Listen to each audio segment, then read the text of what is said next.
আপনার গলা একটা ঢেপি দেওয়া আছে অথবা তাবিজ দেওয়া আছে আপনার কোমরে, আমি দেখে বললাম আপনি খুলে ফেলেন এটা, এখন মারা গেলে আপনি জাহান্নামে যাবেন, এতে কোনো সন্দেহ নাই। এখন মারা গেলে। আর এই তাবিজ রাখা অবস্থায় যতদিন ইবাদত করেছেন আজ থেকে, ততদিন কোনো ইবাদত কবুল হয়নি, আপনি খুলে ফেলেন। তখন আপনি বলবেন কি জানেন, যে এটা খুলে ফেললেই তো আমার উপরে আবার জিন আসর করবে, আমার রোগটা আবার দেখা দিবে,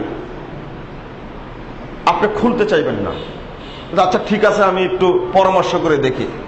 আমি যে বললাম যে তাবিজ দেওয়াটা শিরক, এখন মরলে জাহান্নামে যাবেন 2, 3 নম্বর বললাম এ যাবৎ যত ইবাদত করেছেন সব ইবাদত নষ্ট হয়ে গেছে।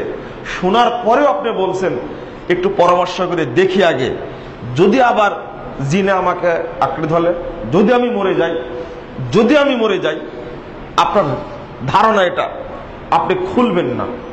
আপনি কি করে বলছেন যে আমার ইমানটা ফ্রেশ? আপনার ইমানটা ফ্রেশ না। আপনার বাচ্চা ছেলের তাবিজ বাঁধা আছে, এটা তাবিজ অন্য কিছু না, তামার আংটি অন্য কিছু না, এটা আপনি খুলতে পারছেন না। মানে আপনার ইমানটা শিরিক মুক্ত না, শিরিকে পরিপূর্ণ।